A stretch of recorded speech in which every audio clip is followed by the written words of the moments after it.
Hello everyone, welcome back to my channel. कैसे हो आप सब? आई होप आप सब लोग अच्छे होंगे और आपको हमारा कंटेंट भी पसंद आ रहा होगा। तो आज मैं आप लोगों को बायोलॉजी का चैप्टर नंबर 2 बायोलॉजिकल क्लासिफिकेशन पढ़ाने वाली हूँ। तो वीडियो शुरू करने से पहले अगर आप मेरे चैनल पर पहली बार आए हो तो मेरे चैनल को सब्सक्राइब करके बेल आइकन क्लिक कर सकते हो, जिससे फ्यूचर में आने वाली सारी वीडियो के अपडेट्स आपको मिल सके। तो स्टार्ट करते हैं अपना chapter number 2 biological classification. Earliest classification मतलब होता है किसी भी चीज़ को क्लासिफाई करना। अर्लीस्ट क्लासिफिकेशन किया था किसने? एरिस्टोटल ने किया था। एरिस्टोटल ने प्लांट्स और एनिमल्स में क्लासिफाई किया था ऑर्गेनिज्म को, जिसमें प्लांट्स में होते हैं ट्रीज, श्रब्स एंड हर्ब्स, और एनिमल्स में होते हैं इनेमा और एनेमा। इनेमा जिसमें रेड ब्लड प्रेजेंट होता है और एनेमा जिसमें रेड ब्लड एब्सेंट होता है। आप याद कर सकते हो, एनीमा में ए लिखा हुआ है, ए से मतलब एब्सेंट, तो इसमें रेड ब्लड नहीं होता है। अब लिनियस ने हमें दिया था 2 किंगडम सिस्टम ऑफ क्लासिफिकेशन, जिसमें उसने सारे ऑर्गेनिज्म को प्लांटी और एनिमेलिया में डिवाइड कर दिया था।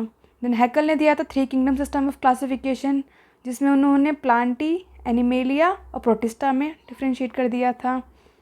देन 4 किंगडम क्लासिफिकेशन दिया था कॉपलैंड ने, जिसमें प्लांटी, एनिमेलिया, प्रोटिस्टा और मोनेरा में डिवाइड कर दिया था।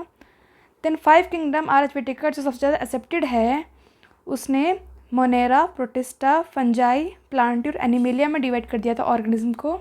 देन लास्ट में आए थे कार्ल वूज, उन्होंने 6 किंगडम सिस्टम ऑफ क्लासिफिकेशन दिया था, जिसमें उन्होंने Plantae, Animalia, Protista, Fungi, archaebacteria, eubacteria में डिवाइड कर दिया था। मतलब मोनेरा को ही आर्कीबैक्टीरिया और यूबैक्टीरिया में डिवाइड कर दिया था। Then 2 kingdom system of classification did not distinguish between the eukaryotes and prokaryotes.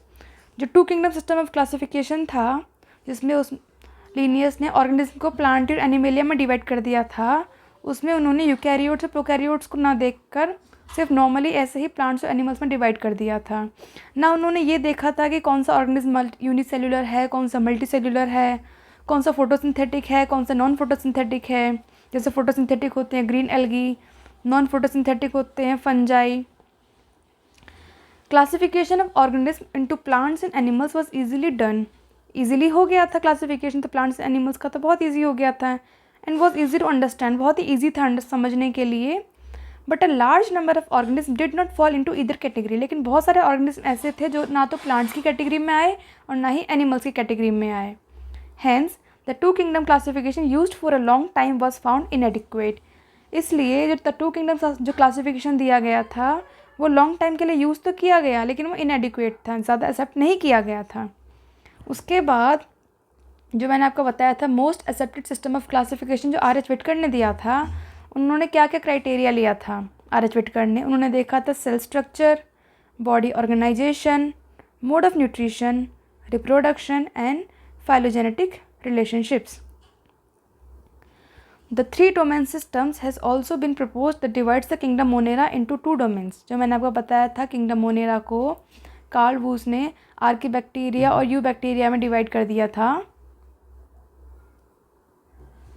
तो उसमें जो डिवाइड किया था उसको 3 डोमेन सिस्टम बोलते हैं, living the remaining eukaryote kingdoms in the 3rd domain. तो इन्होंने क्या किया था कि मोनेरा को तो आर्कीबैक्टीरिया यू बैक्टीरिया में डिवाइड कर दिया था और बाकी को ऐसे ही छोड़ दिया था। और लास्ट में ये बन गया इसलिए 6 किंगडम क्लासिफिकेशन, क्योंकि इसमें 6 चीज़ें आ गई थी। देखिए,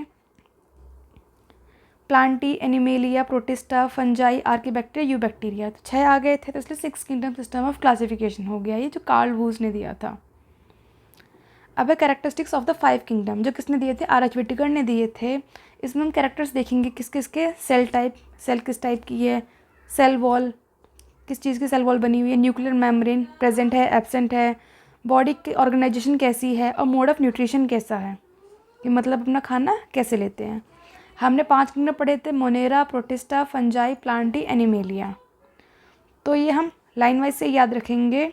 सेल वाइज, सेल टाइप में क्या है, मोनेरा सबसे पहले आया था तो ये प्रोकैरियोटिक है, उसके बाद सारे यूकैरियोटिक हैं। प्रो मतलब पहले जो आए। सेल वॉल मोनेरा की बनी हुई है किसकी? नॉन सेलुलोसिक होती है, सेलुलोज की नहीं बनी होती है, पॉलीसेकेराइड प्लस अमीनो एसिड की बनी होती है। प्रोटिस्टा में सेल वॉल प्रेजेंट होती है लेकिन सिर्फ किसी किसी में प्रेजेंट होती है। फंजाई की सेल वॉल आप बचपन से पढ़ते हुए आ रहे हो, काइटिन की बनी होती है, सबको पता है। और प्लांटी की सेल वॉल, प्लांटी मतलब प्लांट्स की सेल वॉल क्या होती है, सेल्यूलोज की बनी होती है। और एनिमेलिया में एनिमल्स आ जाते हैं तो उसमें सेल वॉल तो एब्सेंट होती है, as we know very well. अब मोनेरा में न्यूक्लियर मेम्ब्रेन, ये प्रोकैरियोट्स हैं, पहले ही आए थे तो इन्होंने न्यूक्लियर मेम्ब्रेन भी एब्सेंट होती है। बाकी प्रोटिस्टा, फंजाई, प्लांटी, एनिमेलिया में सब में न्यूक्लियर मेम्ब्रेन प्रेजेंट होती है। अब बात करते हैं बॉडी ऑर्गेनाइजेशन की। तो मोनेरा क्या है, सिर्फ सेल का बना होता है, सेल्यूलर बोलते हैं। प्रोटिस्टा भी सेल का बना होता है, सिर्फ सेल्यूलर बोलते हैं। फंजाई में क्या होता है, मल्टी सेल्यूलर, मतलब बहुत सारी सेल का बना होता है, उसमें टिश्यू जो होते हैं लूज होते हैं। ये प्लांटी में मतलब प्लांट्स में टिश्यू भी हो सकते हैं, ऑर्गन भी हो सकते हैं। एनिमल्स में टिश्यू होता है, ऑर्गन होता है, ऑर्गन सिस्टम होता है। हमें पता है सेल से टिश्यू बनते हैं, टिश्यू से ऑर्गन्स बनते हैं, ऑर्गन से ऑर्गन सिस्टम बनता है। अब मोड ऑफ न्यूट्रिशन की, वो खाना कैसे लेते हैं। मोनेरा जो होते हैं ऑटोट्रॉफिक होते हैं। ऑटोट्रॉफिक कौन होते हैं, जो अपना खाना खुद बनाते हैं। उसमें भी कीमोसिंथेटिक या फोटोसिंथेटिक। कीमोसिंथेटिक मतलब जो केमिकल्स के थ्रू बनाते हैं, फोटोसिंथेटिक जो लाइट के थ्रू बनाते हैं। एंड हेट्रोट्रॉफिक, हेट्रोट्रॉफिक जो अपना खाना दूसरों से लेते हैं, इसमें सेप्रोफिटिक होते हैं और दूसरे क्या होते हैं, पैरासिटिक होते हैं। प्रोटिस्टा क्या होते हैं, प्रोटिस्टा ऑटोट्रॉफिक होते हैं, जिसमें फोटोसिंथेटिक हो गया, और या फिर हेट्रोट्रॉफिक भी होते हैं। जो फंजाई जो होती है वो हेट्रोट्रॉफिक होती है, जो अपना खाना दूसरों से ही लेती है। फंजाई खुद तो खाना बनाती नहीं है। हेट्रोट्रॉफिक में भी है तो सेप्रोफिटिक होगी या पैरासिटिक होगी। प्लांटी, प्लांट्स आपको पता है खाना खुद बनाते हैं तो वो ऑटोट्रॉफिक होते हैं। एनिमेलिया, एनिमेलिया मतलब एनिमल्स जो होते हैं वो हेट्रोट्रॉफिक होते हैं, जिसमें होलोजोइक या सेप्रोफिटिक दोनों हो सकते हैं एनिमल्स। अब इनमें क्या क्या प्रॉब्लम्स आई थी जब इन्होंने कैरेक्टराइज किया था, एनिमल्स को क्लासीफाई किया था। तो प्लांट्स को जब सेल वॉल के बेसिस पे किया था तो सभी को एक में रख दिया, जैसे बैक्टीरिया, ब्लू ग्रीन एल्गी, इन सबको प्लांट्स में रख दिया। एल्गी को, फंजाई को, मॉसिस को, फंस को, जिम्नोस्पर्म्स को और एंजियोस्पर्म्स को, इन सबको प्लांट्स में रख दिया। लेकिन इससे ये प्रॉब्लम हुई कि इसमें जो प्रोकैरियोटिक बैक्टीरिया जो है और जो ब्लू ग्रीन एल्गी है, जिसको साइनोबैक्टीरिया बोलते हैं, उनको एक साथ रख दिया। क्योंकि जो ब्लू ग्रीन एल्गी साइनोबैक्टीरिया है वो तो यूकैरियोटिक है और बैक्टीरिया क्या है, प्रोकैरियोटिक है। तो मतलब इसमें ये हुआ कि प्रोकैरियोटिक देखते हुए और ना ही यूकैरियोटिक देखते हुए सबको एक साथ ही रख दिया। अब यूनिसेलुलर ऑर्गेनिज्म जो क्लेमाडोमोनास होता है और मल्टीसेलुलर ऑर्गेनिज्म स्पाइरोगैरा होता है, ये देखे बिना कि कौन सा ऑर्गेनिज्म यूनिसेलुलर है और कौन सा ऑर्गेनिज्म मल्टीसेलुलर है, इन दोनों को ही एल्गी के अंदर रख दिया था। उसके बाद फंजाई हेटरोट्रॉफिक होती है क्योंकि खाना वो दूसरों से लेती है, उसकी सेल वॉल बनी होती है काइटिन की। ग्रीन प्लांट्स जो होते हैं वो ऑटोट्रॉफिक होते हैं, जिनकी सेल वॉल बनी होती है किसकी, सेल्यूलोज की। इनको साथ में रख दिया जो कि गलत है। तो ये सब देखते हुए फंजाई को एक अलग से सेपरेट किंगडम बना दिया, जिसका नाम रख दिया kingdom fungi. All prokaryotic organism were group together under kingdom monera. तो जितने भी प्रोकैरियोटिक ऑर्गेनिज्म हैं उनको मोनेरा किंगडम के अंदर रख दिया। और यूनिसेल्युलर यूकैरियोटिक ऑर्गेनिज्म, ये याद कर लेना, जो प्रोटिस्टा होते हैं वो यूनिसेल्युलर होते हैं और यूकैरियोटिक होते हैं। तो ये आते हैं किसके अंदर, किंगडम प्रोटिस्टा के अंदर। अब जो क्लेमाडोमोनास और क्लोरेला है, इन दोनों के पास सेल वॉल्स होती है। तो पहले इनको एल्गी में रखा गया था, फिर उसके बाद उनको प्रोटिस्टा में ट्रांसफ़र कर दिया। और जो पैरामीशियम और अमीबा है, उन दोनों के पास सेल वॉल्स नहीं होती, तो इनको पहले एनिमल्स में रख दिया था। और एनिमल्स का तो हमें पता है कि एनिमल्स के पास सेल वॉल नहीं होती है, तो इसलिए इनको एनिमल्स से प्रोटिस्टा में ट्रांसफ़र कर दिया। अब ऑर्गेनिज्म हमारे 2 टाइप्स के होते हैं, प्रोकैरियोट्स, प्रो मतलब जो पहले आए थे, यूकैरियोट्स जो बाद में आए थे। प्रोकैरियोट्स में क्या क्या आता है हमारा, मोनेरा। और यूकैरियोट्स में हमारा क्या आता है, यूकैरियोट्स में प्रोटिस्टा, फंजाई, प्लांट्स और एनिमल्स आते हैं। Protista, fungi, plants, animals. तो मोनेरा यूनिसेल्युलर होता है, आपको बताया था मैंने आपको कि पहले आए थे तो सिंगल सेल होती है। प्रोटिस्टा भी यूनिसेल्युलर रहता है। फंजाई मल्टीसेल्युलर होता है, उसके अंदर लूज टिश्यूज़ होते हैं। प्लांट्स में टिश्यू होते हैं या ऑर्गन होते हैं। एनिमल्स में टिश्यू, ऑर्गन और ऑर्गन सिस्टम होता है। अब है किंगडम मोनेरा। किंगडम मोनेरा में बैक्टीरिया सबसे ज़्यादा पाए जाते हैं, मेंबर्स वही होते हैं। जो बैक्टीरिया जो होते हैं सबसे ज़्यादा पाए जाते हैं, मतलब मोस्ट अबंडेंट माइक्रो ऑर्गेनिज्म होते हैं और ये ऑलमोस्ट हर जगह पाए जाते हैं। Hundreds of bacteria present in a handful of soil, मतलब एक मुट्ठी सॉइल में हंड्रेड्स ऑफ बैक्टीरिया प्रेजेंट होते हैं। ये मतलब किसी भी हैबिटेट में रह सकते हैं, जैसे कि बहुत ही गर्म है, डेजर्ट्स में रह सकते हैं, स्नो एंड डीप ओशियंस, मतलब ये ऐसी जगह पे भी रह सकते हैं जहाँ पर बहुत ही कम चीज़ें सर्वाइव कर सकें। और कुछ कुछ बैक्टीरिया तो ऐसे होते हैं जो दूसरे ऑर्गेनिज्म के ऊपर रहते हैं एज पैरासाइट्स। अब शेप्स ऑफ बैक्टीरिया, बैक्टीरिया किस किस शेप के होते हैं? एक होता है कॉकस, बैसिलस, विब्रियम, स्पिरिलम। जो कॉकस होता है वो स्फेरिकल शेप्ड होता है, बैसिलस रॉड शेप्ड होता है, विब्रियम कॉमा शेप्ड होता है और स्पिरिलम स्पाइरल शेप्ड होता है। आप यहाँ से याद कर सकते हो, स्पिरी लिखा हो, स्पिरी स्पिरी ऐसे याद हो जाएगा आपको। अब कॉकस का प्लूरल फॉर्म क्या होता है? कॉक्साई। बैसिलस का बैसिली, ये तो आप खुद भी कर सकते हो, easy to understand. Vibrium vibrio, spirillum spirilla. जो बैसिली होती है उनके पास स्पोर्स होते हैं और स्पिरिला के पास फ्लैजिलम होते हैं। अब ये बैक्टीरिया दे रखे डिफरेंट शेप से, कॉक्सी देखो ऐसे, अगर आप डायग्राम देख के याद करोगे तो कभी नहीं बोलोगे। देखो स्फेरिकल शेप है, बैसिली की शेप देख लो, बैसिली के पास स्पोर्स है, स्पिरिला के पास फ्लैजिलम है, और विब्रियो की शेप देख लीजिए। बैक्टीरिया जब ग्रुप में आ जाते हैं as a group, show the most extensive metabolic diversity. ये मेटाबॉलिक डाइवर्सिटी बहुत ज़्यादा शो करते हैं। अब बैक्टीरिया भी 2 टाइप्स के होते हैं, एक ऑटोट्रॉफिक, हेटरोट्रॉफिक। ऑटोट्रॉफिक कम होते हैं, लेकिन मेजॉरिटी मतलब ज़्यादा कौन से होते हैं बैक्टीरिया? हेटरोट्रॉफिक होते हैं। ऑटोट्रॉफिक में भी 2 टाइप्स के होते हैं, फोटोसिंथेटिक और कीमोसिंथेटिक। ऑटोट्रॉफिक क्या होते हैं? ऑटोट्रॉफिक जो होते हैं वो अपना खाना खुद बनाते हैं, किससे? इनऑर्गेनिक सबस्ट्रेट से। और हेटरोट्रॉफिक क्या होते हैं? जो डिपेंड करते हैं दूसरे ऑर्गेनिज्म पे या डेड ऑर्गेनिक मैटर पे खाने के लिए। अब बैक्टीरिया में आर्की बैक्टीरिया आता है। आर्की बैक्टीरिया वो होते हैं जो हार्श हैबिटेट्स में रहते हैं, मतलब ऐसे हैबिटेट्स में जहाँ बहुत ही कम चीज़ें सर्वाइव कर सकें। क्यों? इनके पास ऐसी सेल वॉल होती हैं कि ये हार्श हैबिटेट्स में भी सर्वाइव कर सकते हैं।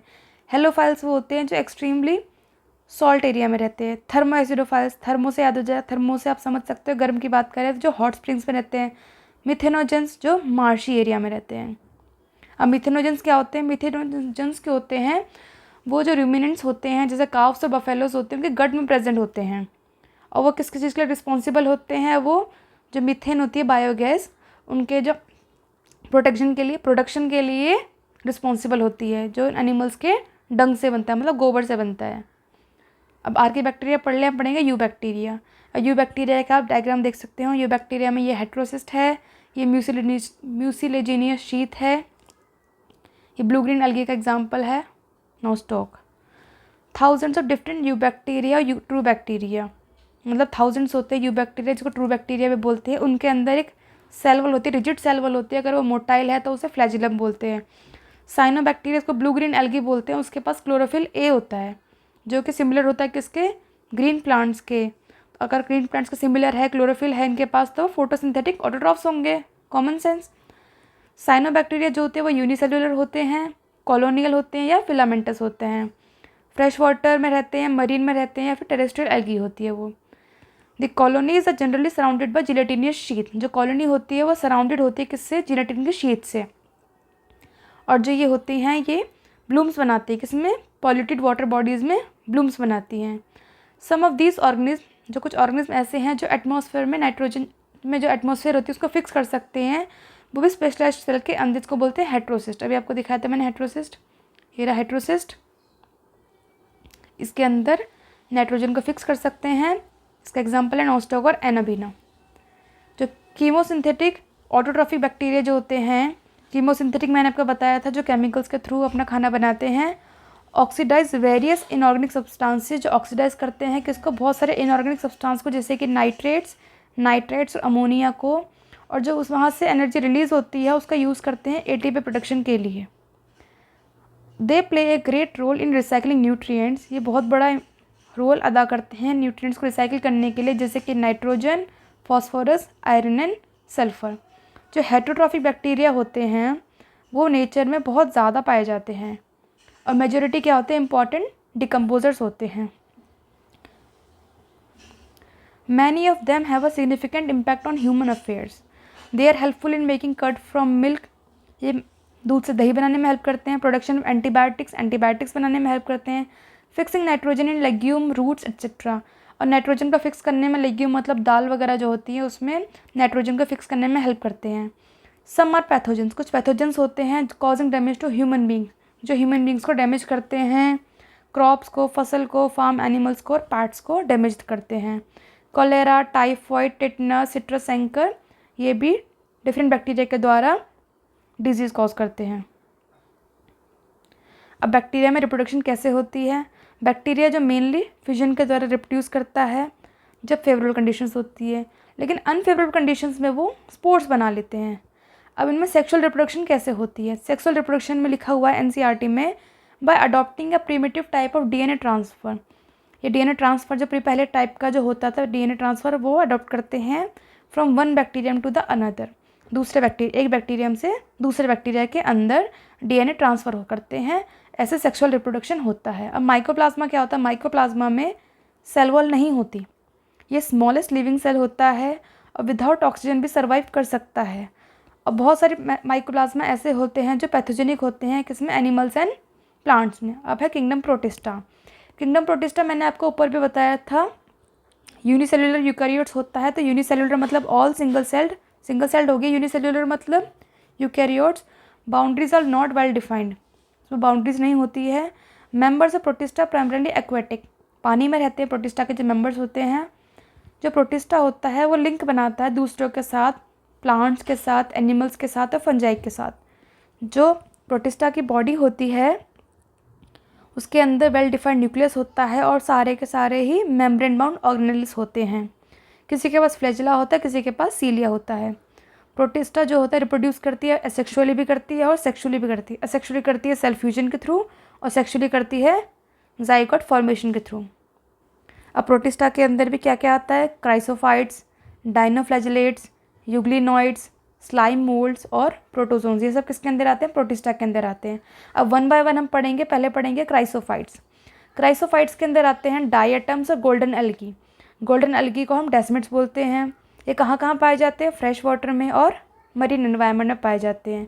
ये माइक्रोस्कोपिक होते हैं, पानी में तैरते हैं, प्लैंकटन बोलते हैं, मोस्टली फोटोसिंथेटिक होते हैं। डायटम्स में क्या होता है? जो सेल वॉल होती है वो दो पतली ओवरलैपिंग शेल बनाती है जो फिट हो जाती है, जैसे कि साबुन का बॉक्स होता है, ऐसे करके ये एक दूसरे में फिट हो जाती है। जो इसकी वॉल्स होती हैं उसमें सिलिका होता है, इसलिए इनकी जो वॉल्स है वो इंडिस्ट्रक्टिबल हो जाती है, मतलब तोड़ नहीं सकते।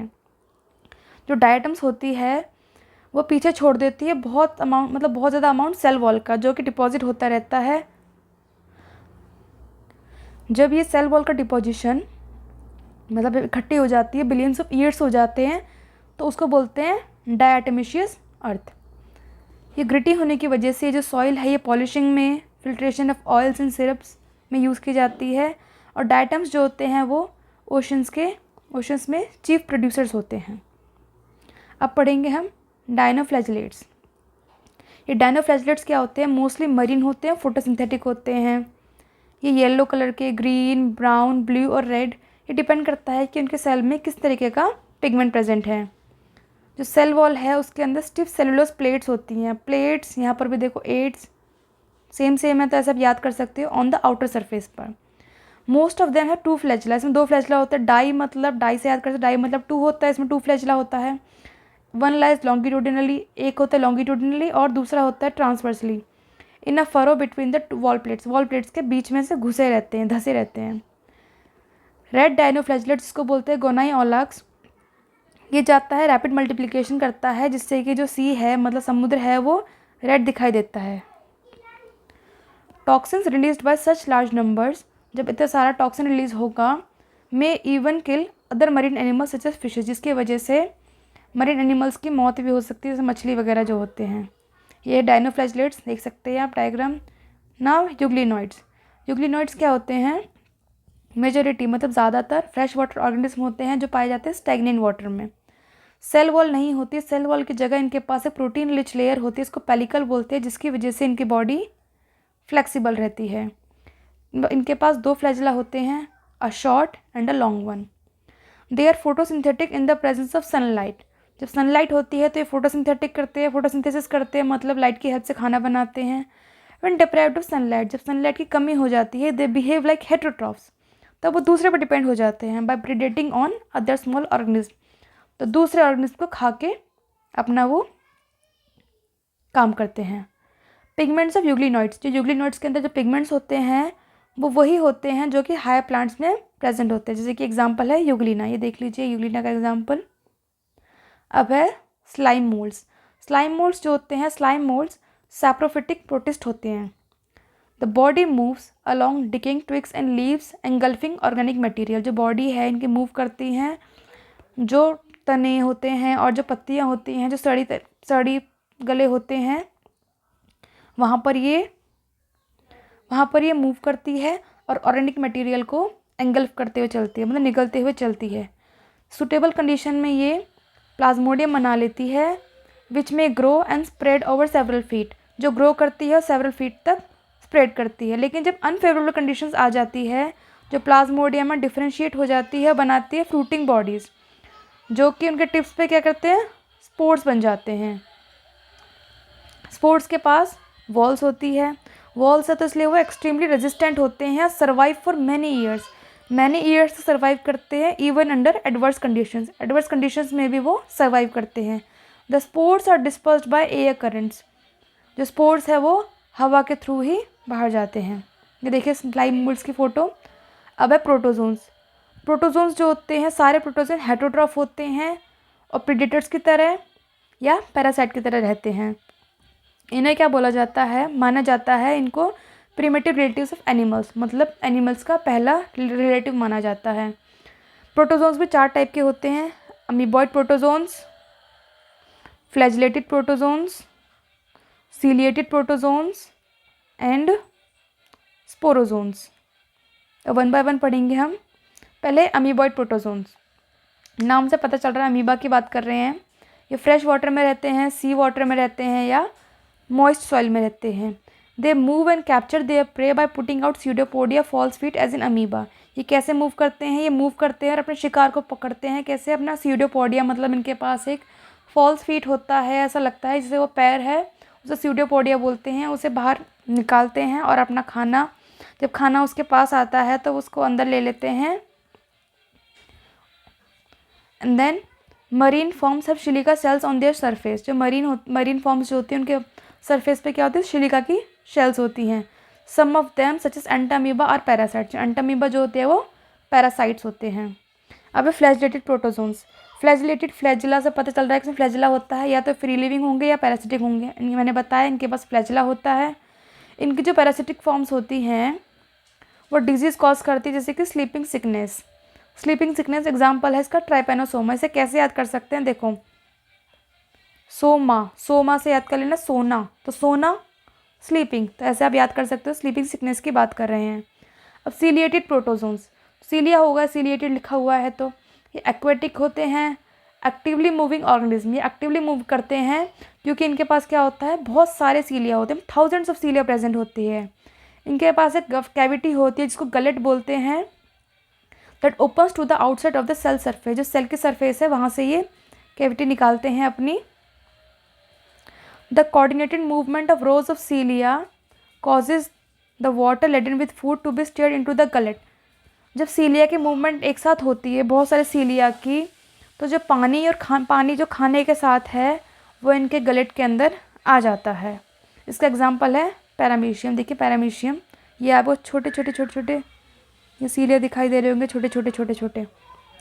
हेबेस्पोरोजोन्स, organism that have an infectious spore like stage in their life cycle. इनके लाइफ साइकिल में एक इन्फेक्शियस स्पोर लाइक स्टेज आती है। जो सबसे ज़्यादा नोट करने वाली है वो है प्लाज्मोडियम। प्लाज्मोडियम क्या होती है, एक मलेरियल पैरासाइट होती है जो कि मलेरिया कॉज करती है, जिसका बहुत ही ज़्यादा इफेक्ट पड़ता है ह्यूमन पॉपुलेशन पे। मलेरिया के बारे में तो आप सब लोग जानते ही होंगे। किंगडम फंजाई, अभी तक हम क्या क्या पढ़ चुके हैं, किंगडम मोनेरा, किंगडम प्रोटिस्टा, अब हम पढ़ रहे हैं किंगडम फंजाई। किंगडम फंजाई जो है a unique kingdom of heterotrophic organism. इसके अंदर हेटरोट्रॉफिक ऑर्गेनिज्म होते हैं। इनके अंदर बहुत ही ज़्यादा, मतलब मॉर्फोलॉजी और हैबिटेट जो जैसे रहते हैं और जिनके जैसे इनके एक्सटर्नल स्ट्रक्चर है, उनकी बहुत बड़ी डाइवर्सिटी होती है। एग्जाम्पल जैसे कॉमन मशरूम हो गया, टोडस्टूल जो हो गया, ये भी फंजाई के अंदर आते हैं। जो आपने कभी कभी देखा होगा, जो मस्टर्ड की, सरसों की जो पत्तियाँ होती है उसमें वाइट स्पॉट्स होते हैं, वो किस वजह से होते हैं, वो पैरासिटिक फंगस की वजह से होते हैं। कुछ यूनिसेलुलर फंजाई होती है, मतलब सिंगल सेल से बनी हुई फंजाई, जैसे कि ईस्ट होती है, वो यूज़ की जाती है क्या बनाने में, ब्रेड और बियर बनाने में।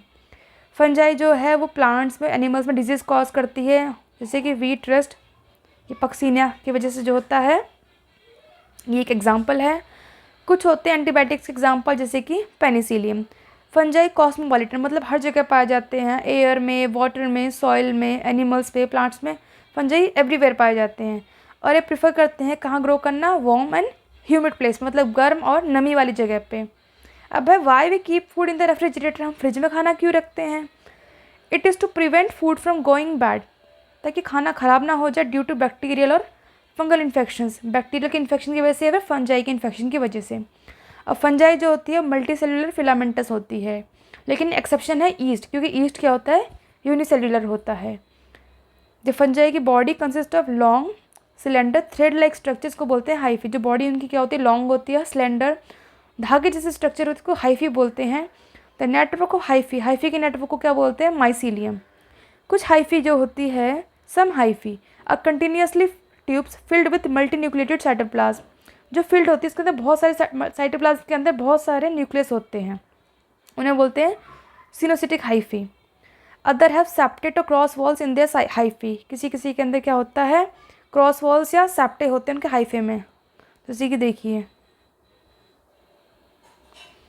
मतलब इसमें मल्टी न्यूक्लिएटेड है, साइटोप्लाज्म में बहुत सारे, उनको बोलते हैं सिनोसिटिक। और किसी किसी में क्या होता है, हाइफी में ऐसे वॉल्स बनी होती है, मतलब इसमें कुछ है, इसमें कुछ है, ऐसे करके ऐसे होता है प्रेजेंट।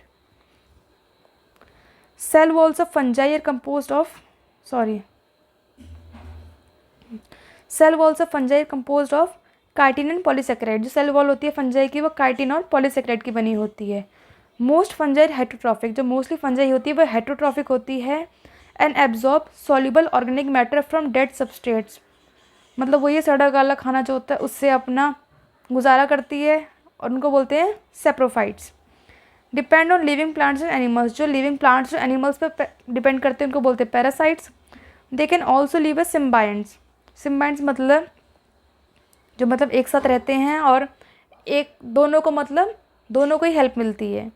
जैसे कि अगर वह एल्गी के साथ रहता है एज ए लाइकेन, या फिर रूट्स ऑफ हायर प्लांट्स के साथ रहता है उसको बोलते हैं माइकोराइजा। जैसे कि अगर फंजाई अगर एल्गी के साथ रहती है उसे बोलते हैं लाइकेन, और अगर fungi roots of higher plants के साथ रहती है उसको बोलते हैं माइकोराइजा। अब बोलते हैं रिप्रोडक्शन फंजाई, फंजाई में रिप्रोडक्शन कैसे होता है, वेजिटेटिव मीन्स से होता है, किस किस से, fragmentation, fission and budding. Asexual reproduction किसके थ्रू होता है, स्पोर्स के थ्रू, उसको बोलते हैं कॉनिडिया या स्पोरेंजियोस्पोर्स या फिर जूस्पोर्स। अब सेक्सुअल रिप्रोडक्शन होता है किसके थ्रू, ऊस्पोर्स, एस्कोस्पोर्स या बेसिडियोस्पोर्स के थ्रू। The various spores are produced in distinct structures called fruiting bodies. जो स्पोर्स होते हैं वो कहाँ प्रोड्यूस होते हैं, फ्रूटिंग बॉडीज़ के अंदर प्रेजेंट होते हैं। The sexual cycle involve the following 3 steps. जो सेक्सुअल साइकिल होती है उसके 3 स्टेप्स फॉलो किए जाते हैं, कौन कौन से, प्लाज्मोगैमी, कैरियोगैमी, और ये थर्ड वन भी बताऊंगी आपको। प्लाज्मोगैमी क्या होता है, प्लाज्मो याद हो जाएगा आपके, फ्यूजन प्रोटोप्लाज्म, फ्यूजन होना मतलब मिलना दो मोटाइल या नॉन मोटाइल गैमेट्स का फ्यूजन होना तो बोलते हैं प्लाज्मोगैमी। कैरियोगैमी, कैरियन मतलब होता है न्यूक्लियस, तो फिर कैरियोगैमी का मतलब हुआ फ्यूजन ऑफ 2 न्यूक्लियाई। अब मियोसिस इन जाइगोट, जब जाइगोट में मियोसिस होगा तो जिसकी वजह से क्या हो जाएगा, हैप्लॉइड स्पोर्स बन जाएंगे, डिप्लॉइड से हैप्लॉइड बन जाएंगे।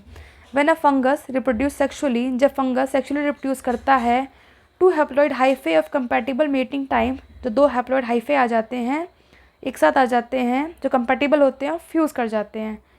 कुछ फंजाई में क्या होता है, the fusion of 2 haploid cells, जो 2 हैप्लॉइड सेल्स का फ्यूजन होता है जिससे इमीडिएटली डिप्लॉइड सेल्स बन जाती है, मतलब 2n बन जाती है। लेकिन बाकी फंजाई जैसे कि एस्कोमाइसिटीज़ और बेसिडियोमाइसिटीज़ में क्या होता है, एक बीच की एक डाइकैरियोटिक स्टेज आती है जिसको n+n बोलते हैं, जैसे मतलब 2 न्यूक्लियर पर सेल भी बोल सकते हैं, वो होती है। उस कंडीशन को क्या बोलते हैं, डाइकैरियन बोलते हैं। उस फेज़ को क्या बोलते हैं, डाइकैरियो फेज ऑफ फंगस बोलते हैं। तो जो बना अब मतलब जो डाइकैरियोटिक स्टेज बनी उसके बाद जब 2 न्यूक्लियर पर सेल बन गई थी, जो पेरेंटल न्यूक्लियर जो होती है फ्यूज़ कर जाती है और सेल्स जो होती हैं डिप्लॉइड बन जाती हैं। The fungi form fruiting bodies in which reduction division occurs. जो फंजाई जब फ्रूटिंग बॉडी बनाती है उसके अंदर रिडक्शन होता है, मतलब मियोसिस होता है, जिसकी वजह से क्या बनते हैं, हैप्लॉइड स्पोर्स बनते हैं। जैसे कि नॉर्मल कंडीशन में क्या देखा है आपने, ये हैप्लॉइड हो गया, ये हैप्लॉइड हो गया, ये हैप्लॉइड हो गया, फ्यूज़ होके क्या हो गया, डिप्लॉइड हो गया। लेकिन एस्कोमाइसिटीज़ और बेसिडियोमाइसिटीज़ में क्या होता है, ये हैप्लॉइड है, ये हैप्लॉइड है, तो क्या होना था, ये डिप्लॉइड होना था, 2n बनना था, लेकिन ऐसा नहीं होता, इसमें डाइकैरियन आ जाता है, मतलब 2 न्यूक्लियाई एक सेल में आ गए, 2 न्यूक्लियाई। उसके बाद जो पेरेंटल न्यूक्लियाई है ये फ्यूज़ करके डिप्लॉइड बनाता है, इसको बोलते हैं क्या, डाइकैरियन फेज ऑफ फंगस बोलते हैं। आज के लिए बस इतना ही, इसका पार्ट 2 मैं जल्दी लेके आऊँगी। Thank you so much. अगर आपको ये वीडियो पसंद आई तो चैनल को लाइक, शेयर एंड सब्सक्राइब करना ना भूलें। Good bye.